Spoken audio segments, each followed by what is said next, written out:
E hoje eu preciso falar alguma coisa muito simples com a igreja.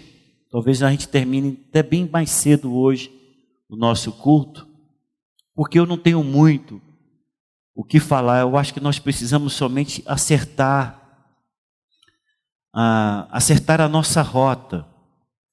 Quando você deseja alcançar alguma coisa, algum lugar ou algum objetivo, você faz um planejamento. E esse planejamento tem a função de dar a você talvez etapas que devem ser alcançadas e a rota que você vai seguir para alcançar determinado objetivo. Então imaginemos que você queira fazer uma viagem para o sul, visitar lá a terra da Claini, Rio Grande do Sul. E aí você, claro, é uma viagem longa. Não é uma viagem como se vai aqui em Nerópolis. É uma viagem longa. Então você tem que fazer uma programação. E se você vai de carro e é ruim de mapa igual eu, você tem que sempre parar e observar se você está no caminho certo. Eu me lembro como hoje, uma vez eu estava viajando com meu cunhado, eu não gosto de dirigir, e eu cochilei, porque naquela época em que nós viajávamos, GPS é coisa moderna. Na época que eu viajava, você tinha que comprar um mapa Brasil, sei lá como é que era o nome daquilo. 4 rodas, esse negócio todo. Bom, e eu estou olhando o mapa e dando a direção para ele. Agora você segue aqui, entendeu? Nós vamos andar nessa rua aqui 100 quilômetros. E ele ia. Só que em um determinado momento dessa viagem eu cochilei. E em vez de ele virar à direita, ele virou à esquerda. Na rota lá. E nós estamos andando. Aí eu estou olhando um mapa, depois que eu acordei, nada coincidia com o mapa. Eu colocava o mapa de cabeça para baixo, não dava certo, de lado. Eu falei, Carlinha, eu acho que tem alguma coisa errada. Ou você errou, ou eu não sei ler mapa. E nós paramos no posto, para certificar, porque tinha aquele negócio. Posto... Era o posto de Ipiranga mesmo, dava informação para tudo. Está certo, tá o caminho legal, é aqui mesmo, estamos na rota certa, tá muito bem, seja bem-vindo. Tinha esse negócio. Aí nós paramos e falamos, nós estamos indo para tal lugar. Ele falou, vocês estão voltando de tal lugar, né? Ele falou, não, nós estamos querendo ir para lá. Eu disse, não, mas você está indo embora. Simplesmente erramos 100 quilômetros. Gente, numa viagem 100 quilômetros que você erra, é 200 quilômetros, que ainda errada 100, volta 100, 200. 100 quilômetros, fora do rumo, completamente contrário àquilo que nós havíamos estabelecido. Então, quando você vai fazer uma viagem naquela época, você teria que estar muito atento para corrigir rotas, para saber se você estava no caminho mais certo, no caminho mais curto. E confesso a vocês que mesmo de GPS eu errei o caminho. Peguei minha esposa ruim para dirigir como eu, assim, esse dia eu bati o ponto. Eu falei, não dirijo mais. Então a minha para Caldas Novas é porque eu solto o carro aqui, ele vai embora sozinho. Nós fomos um casamento que a Maria se tinha marcado que é para acompanhar. Nós paramos em Gramado, eu aluguei um carro e falei para o cara, coloca o GPS para mim, que eu sou muito bom de estrada. O cara colocou, aí eu falei, programe para mim, para chegar em Gramado. Nós paramos no aeroporto, em tal lugar, e iríamos chegar em Gramado. E era 6 horas da tarde, pior horário que eu possa dirigir é esse. E o cara programou. Era uma viagem de 2 horas, no máximo, devagar. Ele falou, 2 horas indo a 60, o senhor vai chegar lá. Beleza, cheguei 00:30. Pensa num cara destruído. Eu queria que a Maressa estivesse, está aqui, Maressa? Está não, né? Queria que a Maressa estivesse, foi uma cadeira, olha, eu estava uma pilha de nervo, entendeu? E a família conhece, né? Não conversa, não pergunta nada. Eu estava assim, chega tremendo. Mas eu tinha que saber para a pessoa o que eu fiz de errado. Porque o GPS me colocava nas estradas, irmãos, ela ia fechando, ficava mato no mato, eu olhava, isso é mato, meu bem? Ela é. Eu falava, não pode, gente, esse negócio está errado. Bom, então cheguei lá no hotel e perguntei, Senhor, eu parei em tal lugar lá no aeroporto, aluguei o carro e pedi para o cara colocar no GPS a rota para cá. Eu estou chegando agora. Eu entrei no morro, o carro era 1000, quase não subia. Eu passei pelo meio de mato. Aí esse cara caiu na gargalhada. Eu falei assim, esse cara está brincando com a vida dele. Aí eu falei assim, eu falei para ele assim, por que assim um riso? Assim, o senhor está vendo que eu estou destruído aqui, ó. Ele falou assim, não, vou explicar para o senhor. O rapaz programou certinho a sua vinda para cá. Só que ele programou o seu vir programado pela rota romântica. Eu falei, o que é rota romântica, Senhor? Ele falou, não, é para o senhor subir nos morros, vindo para cá, conhecendo uma capela não sei o quê, verificando não sei o quê, descendo para tal lugar. De dia já é difícil. Ele falou, à noite eu sim, desculpa, eu sei que o senhor sofreu muito. Isso acontece com quem não é experiente. Eu estava indo para um lugar certo, mas a rota, em vez de me dar o tempo exato, eu gastei muito mais tempo. Então, quando você trabalha com rota, com caminho a ser perseguido, você precisa de ter todo esse entendimento. Porque senão, mesmo indo para o lugar certo, com o objetivo correto, você pega a rota mais longa. Você pega as circunstâncias mais difíceis. Você percorre trechos que não precisava. Por quê? Porque você não conhece e não sabe nem manusear um GPS correto. Então isso aconteceu comigo 2 vezes, uma meu cunhado dirigindo e outra comigo dirigindo. Nesse dia eu falei para o meu bem, é a última vez que eu dirijo nessa circunstância. Se eu não tiver um irmão que vai comigo, eu não viajo. Toda vez vocês podem perguntar, Daniel, você pode me levar em tal lugar? Daniel, Brasília, não, meu Deus do céu, não penso em falar para mim Brasília. Só se você falar Brasília, eu já começo a tremer. E o Daniel vai lá para o Brasília, ele vai assim, né? Esse tempo até eu fui com o Elsonivo, faz tempo, o Elsonivo, não, aqui você vira aqui você corta caminho aqui. Eu falei, meu Deus do céu, eu não nasci com isso, não nasci com esse dom. Eu nasci para andar no caroneiro, jogando água para o pessoal acordar, porque essa era a minha missão com o meu cunhado, ficava conversando com ele, contava minha história 10 vezes, ele conhecia minha vida de trás para frente, de frente para trás, porque quando não tinha nada para conversar, eu falava de mim. As minhas ratas que eu dava, ele morria de rir. Contava 10 vezes, ele ria. Eu achava bom. Só tem um cliente aqui que é para rir de mim. E é sobre isso que eu quero falar, porque, irmãos, se nós como igreja não compreendermos essa questão do propósito eterno de Deus, definitivamente, nós vamos sempre pegar rotas erradas. A gente vai sempre estar fazendo coisas que não deve. E esses dias eu me peguei, fui nessa palavra perguntando assim para o meu bem, o que você achou da reunião? Olha a pergunta que eu fiz. Ela é muito simples, ela é inocente. Eu perguntei, você acha que os irmãos gostaram? Eu falava da nossa reunião que eu fiz com os corrida da célula. Na ida eu perguntei para ela, e aí você acha que os irmãos gostaram? Aí ela falou, eu acho que gostaram, meu bem. Aí eu fiquei contente. Só que Deus não ficou contente com essa pergunta que eu fiz. E desde essa pergunta que eu fiz, eu estou trabalhando com essa palavra. Porque eu não perguntei se Deus gostou. Eu não perguntei se a nossa reunião atingiu o propósito do coração de Deus. Eu perguntei para o meu bem o que os irmãos acharam, se ela, vendo o clima da reunião, se ela avaliava que os irmãos tinham gostado da reunião. E a pergunta que gerou no meu coração foi essa, e eu? Lembrei da pizza que o Daniel trouxe aqui, o desenho aqui, né? Para a gente assistir um clipezinho do cara que trouxe a torta.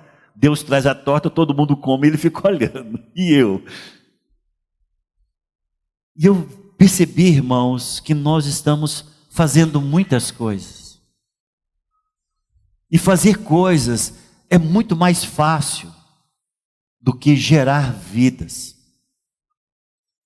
Fazer coisas, a gente faz uma tarde com os irmãos, programamos uma ida agora para Caldas Novas com os casais, um jantar com os líderes de célula, e a gente trabalha muito. Eu vejo quem está nos bastidores, trabalha muito, e os irmãos se satisfazem tão somente, talvez se for como eu, de deitar na cama cansados e dizer, foi boa, eles gostaram.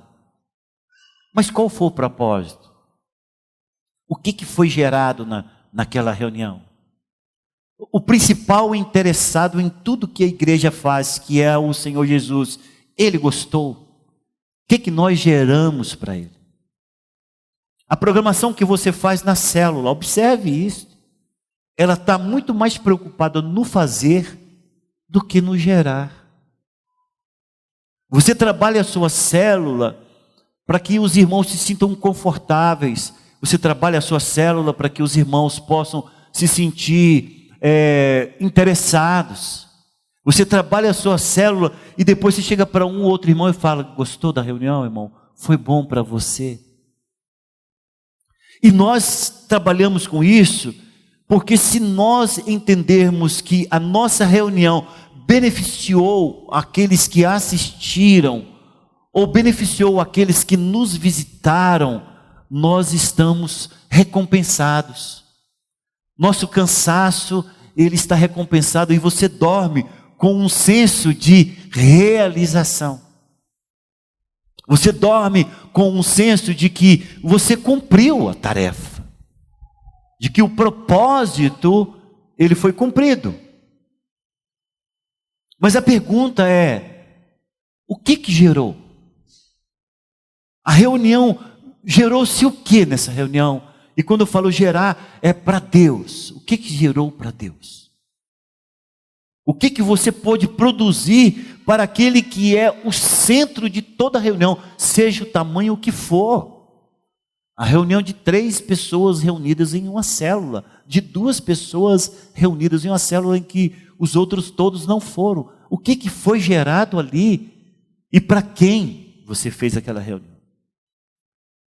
Porque se nós, como igreja, perdermos o referencial, nós entraremos numa igreja com muitas programações legais, programações boas.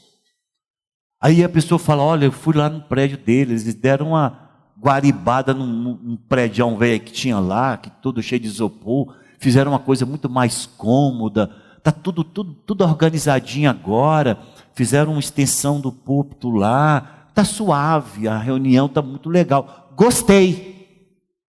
A pessoa fala isso, gostei, mas espera aí, nós fizemos isso aqui tudo, só para isso? Para as pessoas gostarem, então missão cumprida? Ou nós fizemos isso aqui tudo com o único propósito de que esse lugar se torne um ambiente muito mais adequado para gerar, para produzir para Deus? Então essa coisa está me angustiando o coração, porque não é porque nossas programações estão ruins, é o contrário. Essa coisa está me angustiando porque nossas programações, todas elas estão muito boas. A minha preocupação não é porque nós estamos fazendo programações em que as pessoas saiam daqui falando de nós, não. A minha preocupação é porque as pessoas estão saindo aqui nos elogiando, de que o café da manhã está esplêndido, de que as coisas estão funcionando redondinho, de que elas saem daqui satisfeitas. E a minha preocupação é essa, espera aí, nos tornamos em uma igreja de programa? Nos tornamos em uma igreja que a única preocupação é fazer e fazer o melhor? Não que isso seja errado, pelo contrário, não estou condenando. Iremos sempre fazer o melhor para Deus. Mas qual é a intenção no fundo de coração de todos que participaram? Qual foi a intenção daquelas pessoas que estiveram na reunião? Qual é a pergunta crucial que tem que sair da boca de todos que participaram de um evento como nós, como qualquer um que a gente faz? É quantas vidas? Quantas vidas se converteu naquela reunião? Quantas pessoas foram geradas em Cristo? Quantas pessoas a Maria Cristina vai ter que cuidar agora? Porque eu já tinha dado 5 para ela. Quantas pessoas ela vai cuidar mais? Meu Deus do céu, será que a Maria Cristina não está muito sobrecarregada por tantas consolidações que ela está fazendo? Essa tem que ser a nossa preocupação. E nós estamos preocupados muito mais em fazer do que em gerar. Aí o Senhor me leva para Gênesis. Daqui a um pouquinho eu vou ler. Pode ficar tranquilo, não vou esquecer de ler a Bíblia, tá? É porque às vezes a gente lê e corta, e depois eu só vou casar a leitura com aquilo que eu estou falando. E eu encontro 2 passagens bíblicas extremamente importantes para nós. Porque quando o primeiro homem e a primeira mulher que recebe a missão de crescer e multiplicar, ou seja, de gerar vidas para Deus, quando esse primeiro homem e essa primeira mulher pecam, eles saem do Éden. Nós conhecemos a história de Caim que mata Abel. E Deus, em lugar de Abel, depois de censurar e fazer tudo aquilo que deveria falar com Caim, Deus dá outro filho chamado Sete para Adão e Eva. E nós sabemos que em Sete, a partir de Enos, começa a se invocar o nome do Senhor. Mas o que me chama a atenção nessas 2 gerações é a geração de Caim. Nós vamos ler daqui um pouquinho, fique tranquilo. A geração de Caim é a geração que faz. Lá você vai ver, filho tal, era o pai daqueles que habitam em tenda, ou seja, criaram o sistema de tenda muito melhor, sofisticado, tenda 2.0, tenda articulada, tenda não sei o que, tenda grandona, tenda pequena, tenda familiar, tenda comunitária, era o rei da tenda. Outro não, outro deles, do filho de Caim, são os que fazem instrumentos, expertos em fazer instrumentos, harpa, flautas, tambores. Nós vamos ler daqui um pouco. Eles são expertos em fazer instrumentos. Outros filhos de Caim não. Outro filho de Caim, ele constrói, ele é muito melhor na área de engenharia. Ele faz cidade. Ele constrói cidade, ele planeja cidade. Ele faz uma cidade. E coloca o nome do filho dele nessa cidade. Outro fala, não, nós precisamos de fazer coisas para a guerra. E um dos filhos de Caim se torna expertos em fazer espadas, facas, escudos de ferro, de bronze. São expertos em fazer tais coisas. Mas são filhos de Caim. Você não vê em nenhuma citação sobre a geração de Caim, Deus colocando datas. Deus importando-se com os anos. Sabe por quê, irmãos? Porque Deus não valoriza os anos daqueles que somente fazem. Preste atenção, olha aqui. Deus não valoriza os anos daqueles que somente fazem. Você vai ver lá na geração de Caim, que não tem nenhuma citação que diz assim, e fulano gerou ciclano e viveu 230 anos e gerou filhos e filhas. Você não vai ver isso. Sabe por quê? Porque Deus não está interessado nos que fazem. Deus está interessado nos que geram. Quando você vai ver a família de Sete, aí começa, fulano viveu tantos anos e gerou fulano. Depois que gerou fulano, viveu mais tantos anos e gerou filhos e filhas. Fulano, que foi gerado por ciclano, vivendo tantos anos, gerou ciclano. É o que vai ser citado no versículo seguinte. E depois de ter vivido tantos anos, gerou filhos e filhas. Qual é a diferença, pastor? A diferença é que na citação da família de Cão, Deus não se importa com quantos anos quem tenha vivido, quem não tenha vivido. Deus não se importa quem que gerou quem. Sabe por quê? Porque a única coisa que eles queriam eram fazer coisas. Fazer coisas. Quando você olha na vida de Sete, que você descobre que a partir de Enos começa a se invocar o nome do Senhor, Deus começa a se importar com a família de Sete. Por quê? Porque essa família, você vai ver, eles não fazem nada.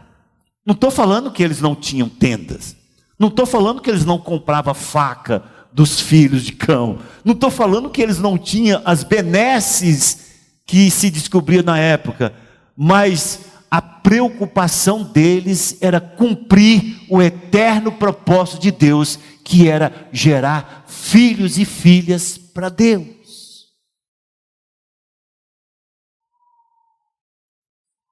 E esse negócio, eu falava na vida dos nossos líderes de célula, no nosso último encontro, eu falava sobre 4 começos extremamente importantes na Bíblia. E em todos os começos importantes na Bíblia, existe a palavra gerar, Charles. Deus faz o homem e a mulher, chama Adão e Eva, e disse para eles: crescei, multiplicai, enchei a terra. Por quê, pastor? Porque Deus quer habitar no meio dos seus filhos. Deus tem um propósito de ter filhos e filhas na terra.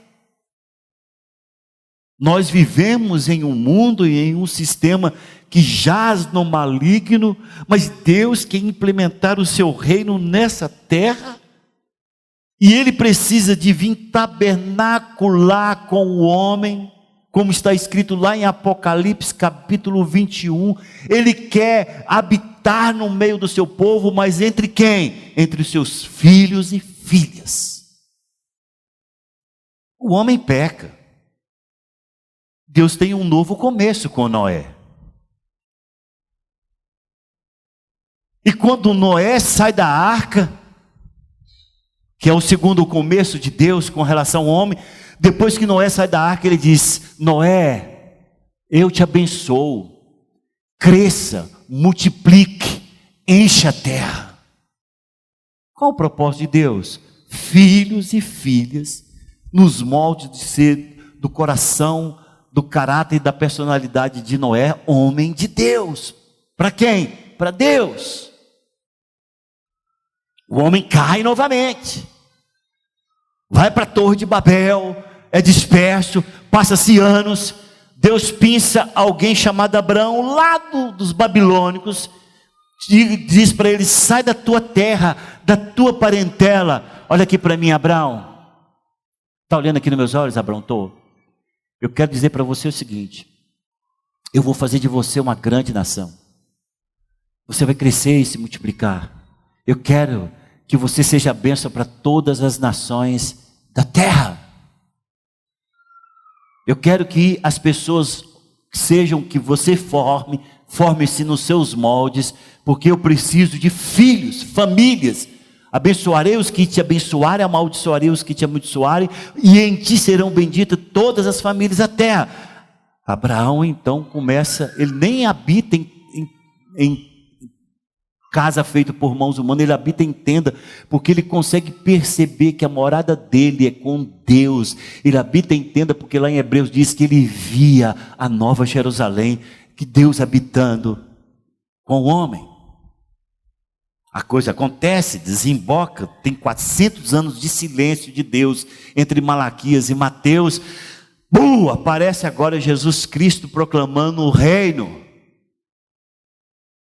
E ele dizendo: eu vim aqui porque eu quero trazer o reino de Deus para a terra. E ele então começa a mostrar para aqueles que irão continuar o seu trabalho, qual que é o seu objetivo: filhos e filhas.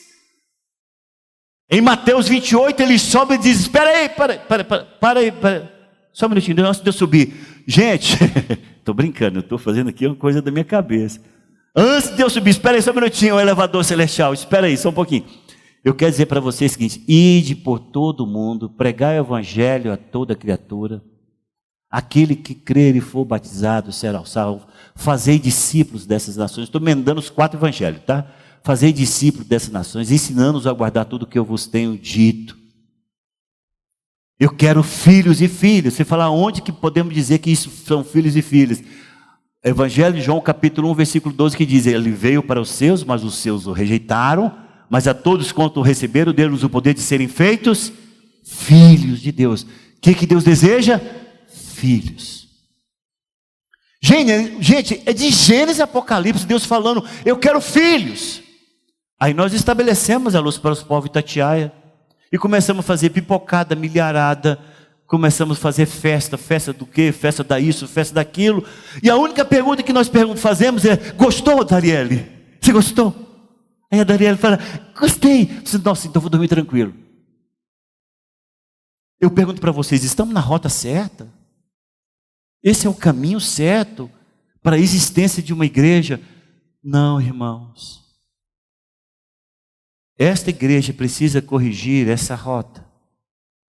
É claro que nós não vamos deixar de fazer, mas em cada fazer nosso tem que ter um propósito final, é o que geramos. Vamos fazer o encontro, o café da manhã com os nossos visitantes. Tudo bem, os irmãos estão lá, relação bonita, 40 visitantes, glória a Deus.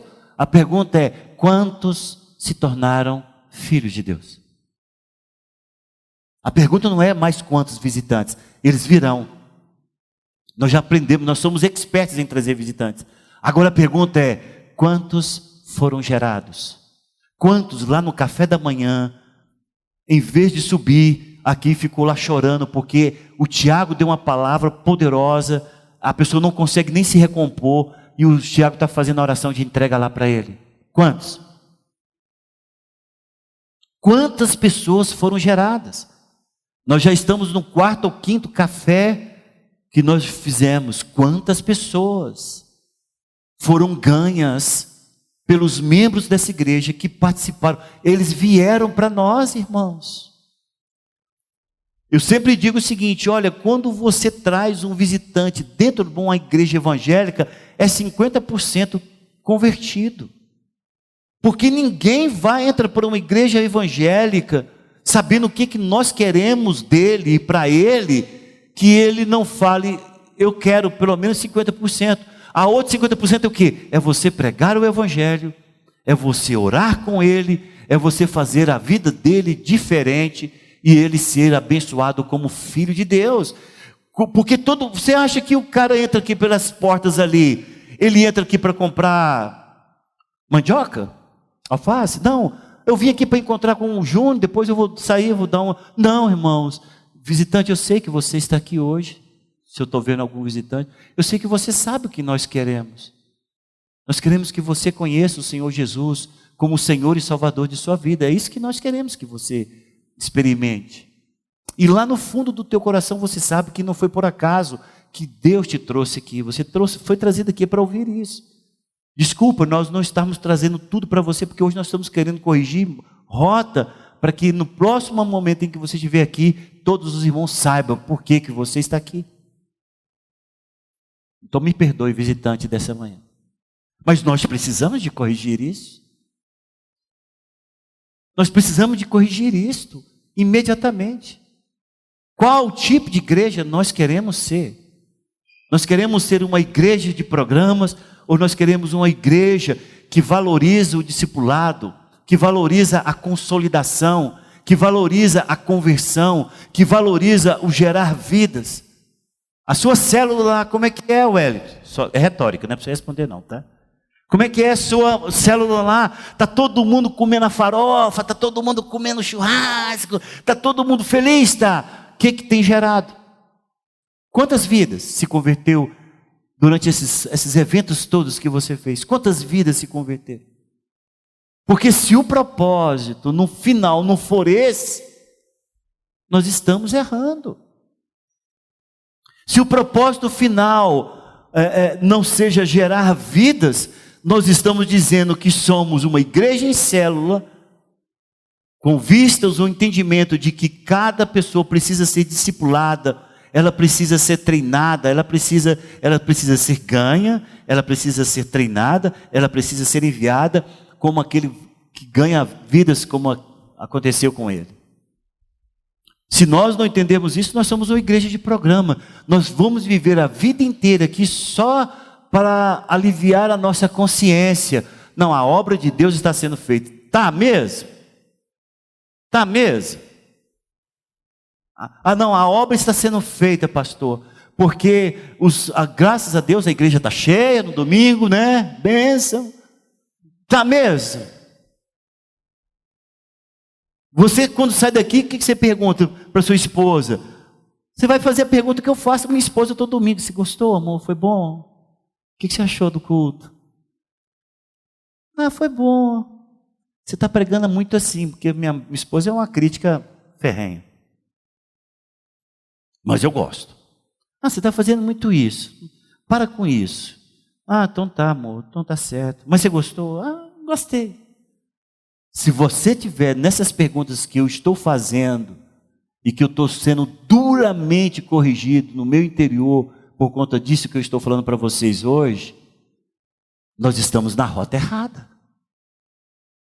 Queremos ir para o céu, mas não estamos preocupados em levar ninguém conosco, desde que nós estejamos fazendo algo.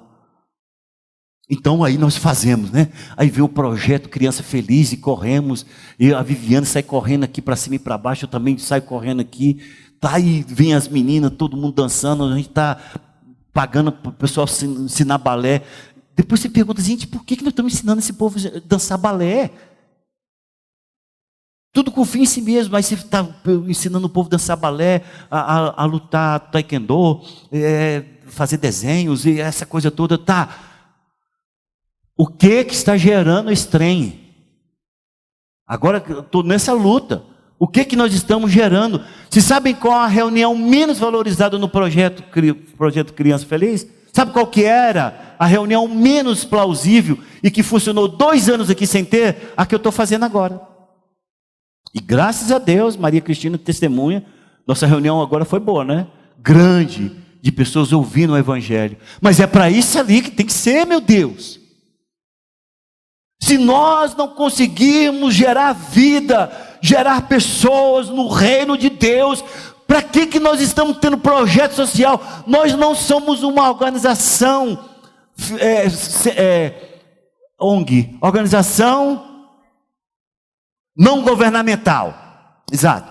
Nós não somos uma organização não governamental, nós somos uma igreja com finalidade, uma igreja com propósito. Uma igreja cujo modelo, cujo paradigma ou cujo padrão seja gerar vidas para Deus. Gerar vidas para Deus. Terminou a célula, não gerou vidas em crise. Se não é uma reunião de liderança em que você produza crises por conta dos irmãos que não estão gerando, se não é uma reunião de liderança, lá fora tem que gerar vidas. Quanto tempo eu não tenho uma pessoa se convertendo? Mas graças a Deus eu faço aniversário de todo mundo. Glória a Deus. Ninguém está insatisfeito na minha célula, pastor, porque eu faço o aniversário deles. Compramos lembrancinha. O aniversário é religiosamente comemorado. Mandamos mensagem. Cantamos na célula. Não perdi ninguém. Quantos? 4. Quantos anos você está com 4? 4 o quê? Anos. Para que isso? Qual o propósito disso? Só para você ter o desencargo de consciência? Só para você falar, eu estou fazendo algo para Deus? Eu estou fazendo para Deus? É isso, irmãos, que está me arrebentando por dentro.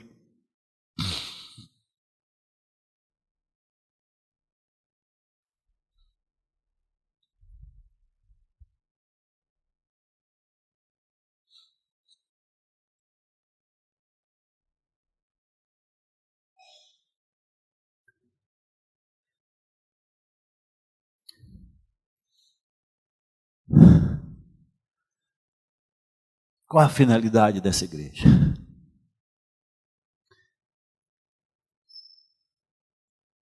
Eu estou com 63 anos.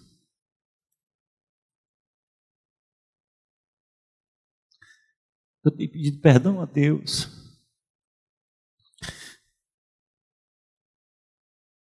Me perdoa, Senhor.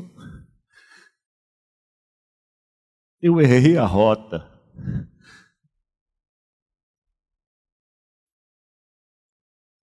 O propósito era chegar lá. Mas eu peguei uma rota muito longa. Nós estamos andando em caracol.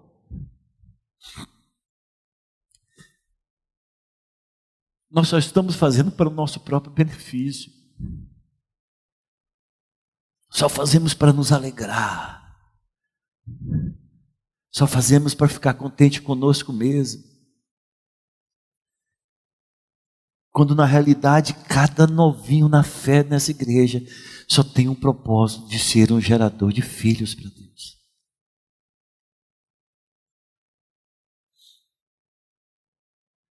A pior coisa que pode acontecer na vida de um casal é ele não poder gerar filhos. Eu já acompanhei alguns casais dessa igreja em muitas lutas.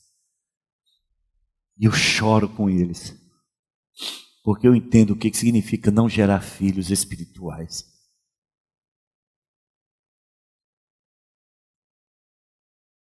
Talvez esse sentimento que Deus colocou no meu coração de que nós teremos casais gerando vidas aqui, seja a igreja gerando vida. É nós olhando um para o outro e falar, vamos mudar, cara. Vamos mudar o propósito. A sua festa vai gerar quantas vidas para Jesus?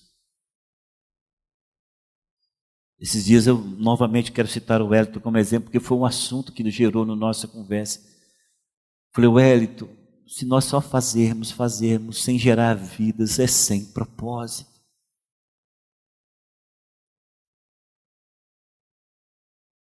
Nós não podemos ser uma igreja somente que faz coisas, e faz coisas, e faz tudo. Né? Estava conversando com o Juan, que está nos visitando, está há algum tempo conosco aí. Eu falando, olha, a igreja fez uma reforma. Você não sabe o tanto que aquela conversa me doeu depois, o Juan. Eu falando para o Juan, eu fiz uma reforma, nós fizemos uma reforma. Gastamos mais de 600 mil reais. Quando ele foi embora,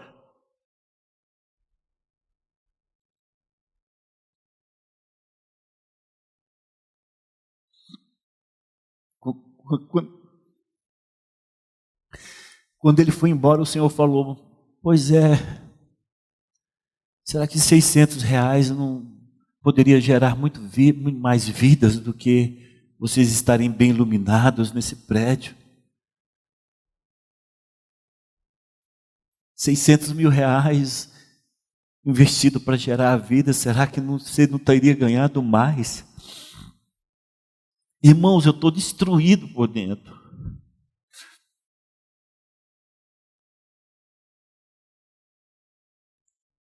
Nós gastamos 600 mil reais até agora nessa reforma. Se você olhar do seu lado, o tanto de cadeiras vazias.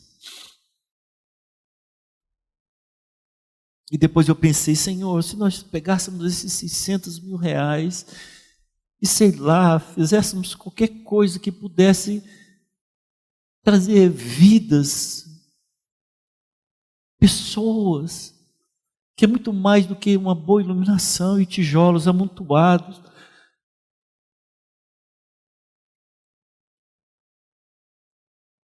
E eu falei todo orgulhoso para o Juan.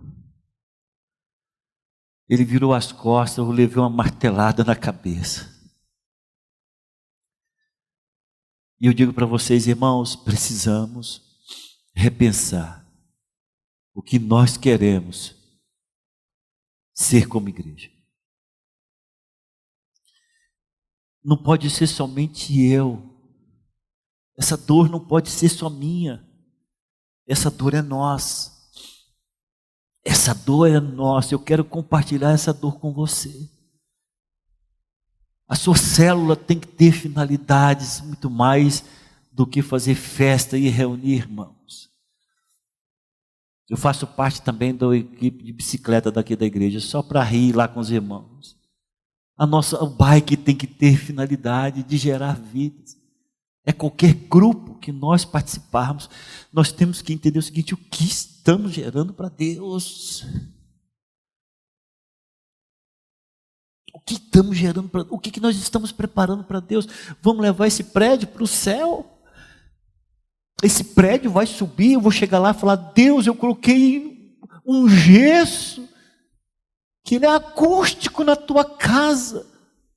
Eu vou chegar lá para Deus e falar isso para Deus.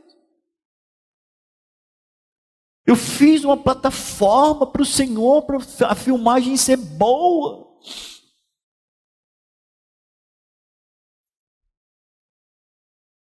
Eu coloquei agora salas, que é para todo mundo ter sua sala de fazer as coisas, de fazer, só fazer. Irmãos, a única coisa que sai da nossa boca é fazer. Eu faço, eu fiz, eu estou fazendo, faremos, iremos fazer. E eu acho que nós temos que trocar essas nossas palavras para dizer: eu gero vidas, eu vou gerar vidas, nós geraremos vidas, iremos gerar vidas. Em tudo que colocarmos as mãos, vamos perguntar: o que isso pode contribuir para gerar vidas para o Senhor? O que eu posso fazer disso aqui para gerar vida? Porque se no propósito, no final, não for gerar para o Senhor, gerar filhos para Deus, nós estamos perdendo o nosso tempo. Nós estamos perdendo tempo. Nenhuma crítica com as igrejas que continuarão a fazer, mas eu não quero isso mais. Nenhuma crítica. Aqui nós não estamos falando sobre pecado por fazer, não, nós não estamos falando sobre isso. Nós estamos falando aqui de mudança de paradigma, mudança de mentalidade. E você encontra desde lá do Éden o Senhor dizendo: eu quero que você gere filhos para mim.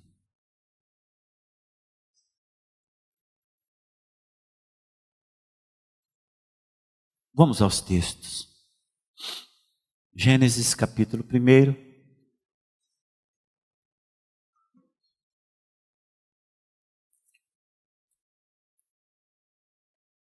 Versículo 27. Deus criou Deus, pois o homem, a sua imagem, a imagem de Deus o criou, homem e mulher os criou. E Deus os abençoou e lhes disse: sede fecundos, multiplicai-vos e enchei a terra. Capítulo 4 de Gênesis. Temos aí a partir do versículo 1, nascimento de Abel e Caim. Logo em seguida, no versículo 8, o assassinato de Abel. E no versículo 17, diz assim: e coabitou Caim com a sua mulher, ela concebeu e deu à luz a Enoque. Caim edificou uma cidade e lhe chamou Enoque. E fez, e deu o nome de seu filho. Versículo 20, não vou ler os outros que não me interessam, mas está tudo dentro desse mesmo pensamento. Ada deu à luz a Jabal, este foi o pai dos que habitam em tendas e possui gado. O nome de seu irmão era Jubal, este foi o pai de todos os que tocam harpa e flauta. Zilá, por sua vez, deu à luz a Tubal Caim, artífice de todo instrumento cortante de bronze e de ferro. Você não vê nada de gerar. Você não vê nada. Você não vê datas, você não vê nomes, sabe? Porque Deus não está interessado em coisas. Eles estão fazendo, mas para quem é isso? Bom, aí você parte para o capítulo 5. Este é o livro da genealogia de Adão. No dia em que Deus criou o homem, à semelhança de Deus o fez. Homem e mulher os criou, os abençoou e lhes chamou pelo nome de Adão. do dia em que foram criados. Viveu Adão 130 anos e gerou um filho à sua semelhança, conforme a sua imagem, e lhe chamou Sete. Não quer nem fazer referência a Caim aqui. É como se o primeiro filho dele fosse Sete. Depois que gerou Sete, viveu Adão 800 anos e teve filhos e filhas, gerando segundo aquilo que Deus quer. Gerando segundo aquilo que Deus predetermina desde antes da fundação do mundo. Os dias todos da vida de Adão foram 930 anos e morreu. Sete é o nome, viu gente? Não é número não, isso aqui é o nome. O nome do cara chama Sete. Sete viveu 105 anos e gerou a Enos. Depois que gerou a Enos, viveu Sete 800 anos e 807 anos. E teve filhos e filhas. Todos os dias de Sete foram 912 anos. Deus está contando. Isso interessa a ele. Ele fala para Moisés, registra aí, porque esse é do meu interesse. Que a sua genealogia seja contada os anos, porque todos esses anos me importam, porque o tempo em que estiveram, geraram. Não se preocuparem em fazer, geraram. Enos viveu 900 anos e gerou a Cainã.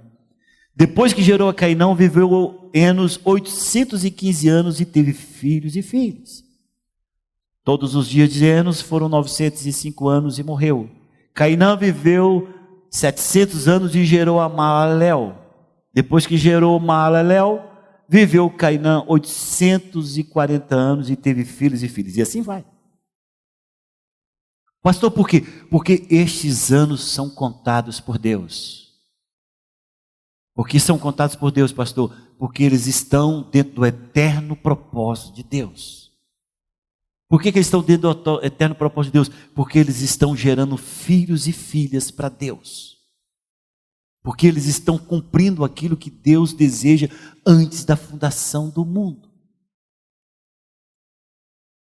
Nós temos que olhar para esta igreja e dizer, chega, não é que nós vamos parar de fazer, mas que todo fazer tenha um propósito por trás. E o propósito maior no fazer será sempre gerar. Ah, vamos fazer um churrasco. Quantos convidados? Quem você vai levar? Vamos ter uma palavra lá? Ou você vai pregar para ele no individual? Não, eu vou levá-lo. E essa é a oportunidade que eu tenho de pregar o evangelho para ele. Ou para ela. E eu quero fazer isso no particular lá. Você vai ver, vou separar um tempo lá para isso, porque ele é muito discreto e eu quero ganhar ele na sua discrição. Glória a Deus, irmão. Então, esse jantar, ou esse churrasco, ou esse encontro das células, ou esse passeio, ou esse encontro de jovens, ou esse encontro de líderes, então isso tem razão. Isso tem propósito. Gerar vidas. Vai ter um encontro de líderes, qual o propósito? Vamos planejar programações para ganhar vidas. Glória a Deus, tem propósito. O propósito é gerar. Vai ter reunião de célula. Quantos visitantes? O que nós vamos fazer para esses visitantes se sentirem acolhidos? O que nós vamos fazer para eles terem o coração aberto? O que nós vamos fazer para que eles compreendam o projeto e o plano de salvação? O que nós vamos fazer depois disso para que eles possam sentir que tem um propósito na vida deles? O que nós vamos fazer para gerar vidas para Deus? É isso que Deus tem falado muito forte no meu coração nesses dias. E é isto que essa igreja tem que se readequar na rota que Deus colocou para essa igreja caminhar. Quando estão entendendo, diz amém. Vamos colocar em pé então.